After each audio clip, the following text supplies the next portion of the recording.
പെട്ടെന്നെടുക്കാൻ പറ്റുന്ന breakfast recipes എപ്പോഴും നമുക്ക് ഇഷ്ടമുള്ളതും ആയിരിക്കും. ഒത്തിരി ഇൻഗ്രീഡിയൻസ് ഒന്നും ഇല്ലാതെ കുറച്ച് സാധനങ്ങൾ മാത്രം എടുത്ത് നമുക്ക് എളുപ്പത്തിലൊരു ബ്രേക്ക്ഫാസ്റ്റ് റെസിപ്പി ചെയ്യാമെന്ന്. അപ്പോൾ ഇത് ഡിന്നറായിട്ടോ അല്ലെങ്കിൽ സ്നാക്സ് ആയിട്ടോ ഒക്കെ കൂട്ടാം. അപ്പോൾ നമുക്ക് ഒട്ടും താമസിക്കാതെ വീഡിയോയിലോട്ട് പോവാം. ഇതിനായിട്ട് നമ്മളിവിടെ ഹെൽത്തി ആയിട്ട് ഗോതമ്പ് പൊടിയാണ് എടുത്തിരിക്കുന്നത്. ഗോതമ്പ് പൊടി 1/2 കപ്പ്, അതിലേക്ക് 1/2 ടീസ്പൂൺ ബേക്കിംഗ് പൗഡറും കൂടെ ഇട്ട് നന്നായിട്ടൊന്ന് മിക്സ് ചെയ്ത് മാറ്റി വയ്ക്കുക.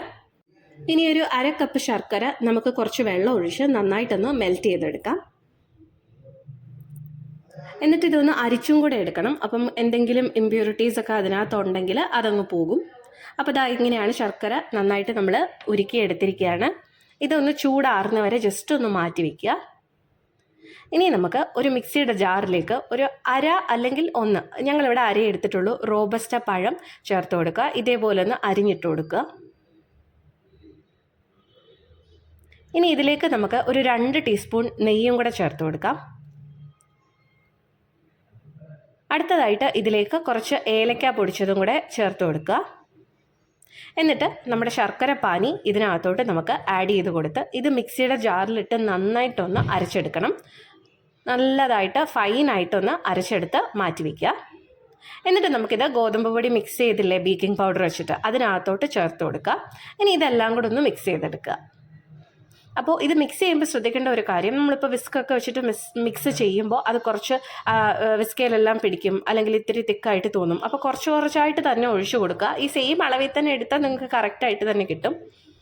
നന്നായിട്ട് മിക്സ് ചെയ്ത് കൊടുക്കുക. ഈ സമയത്ത് നിങ്ങൾക്ക് കൂടുതൽ കട്ടിയായിട്ട് തോന്നുന്നെങ്കിൽ ഇപ്പോഴേ നിങ്ങൾക്ക് കുറച്ച് പാലൊഴിക്കാം. ഞങ്ങളിതിനകത്ത് പാല് ആഡ് ചെയ്തിട്ടുണ്ട്. പാല് നമ്മളത് അതിൻ്റെ ഒരു പാകം എത്തുന്ന വരെ നമുക്ക് പാല് കുറച്ച് കുറച്ചായിട്ട് ഒഴിച്ചു കൊടുക്കാം. അപ്പോൾ അത്യാവശ്യം നല്ല കട്ടിയിലായിരിക്കണം. അപ്പോൾ നമ്മൾ ഇഡ്ലിയുടെയൊക്കെ പരുവത്തിന് വേണം, ഇഡ്ലി മാവിൻ്റെയൊക്കെ പരുവത്തിന് വേണം അതിനെ ആക്കിയെടുക്കാനായിട്ട്. കുറച്ച് കട്ടിയും വേണം, എന്നാൽ തീരെ ലൂസായി പോകാനും പാടില്ല. നന്നായിട്ട് മിക്സ് ചെയ്തെടുക്കുക. അങ്ങനെ മിക്സ് ചെയ്ത് നമ്മുടെ മാവ് കറക്റ്റ് പരുവത്തിനാക്കി എടുത്ത് മാറ്റി വയ്ക്കുക. ഇനി നമുക്കിത് ആവിയിൽ വെച്ചാണ് നമ്മളിത് എടുക്കുന്നത്. അപ്പോൾ അതുകൊണ്ട് തന്നെ ഇതിൻ്റെ മുകളിൽ നമുക്ക് ജസ്റ്റ് കുറച്ച് ആൽമണ്ട്സോ കാഷ്യൂസോ ഒന്ന് സ്പ്രിങ്കിൾ ചെയ്ത് കൊടുക്കാം. ഇത് ഞങ്ങൾ ആമസോൺ ഹോളിൽ ചെയ്തപ്പോൾ അതിൻ്റെ കൂട്ടത്തിൽ വാങ്ങിച്ചൊരു ഡ്രൈ ഫ്രൂട്ട്സ് സ്ലൈസ് ചെയ്യുന്ന സംഭവമാണ്.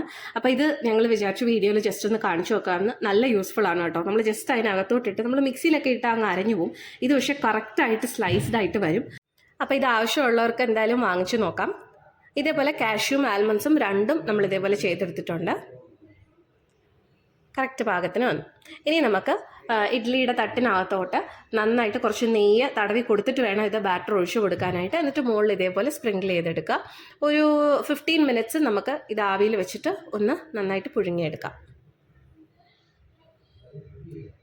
അപ്പോൾ ഒരു 15 മിനിറ്റിന് ശേഷം ഇതേപോലെ വന്നിട്ടുണ്ട്. നല്ല കറക്റ്റ് പാകത്തിനാണ് വന്നത്. ഒട്ടും ഒട്ടിപ്പിടിക്കുന്ന പോലെയോ അങ്ങനെ ഒന്നുമില്ല.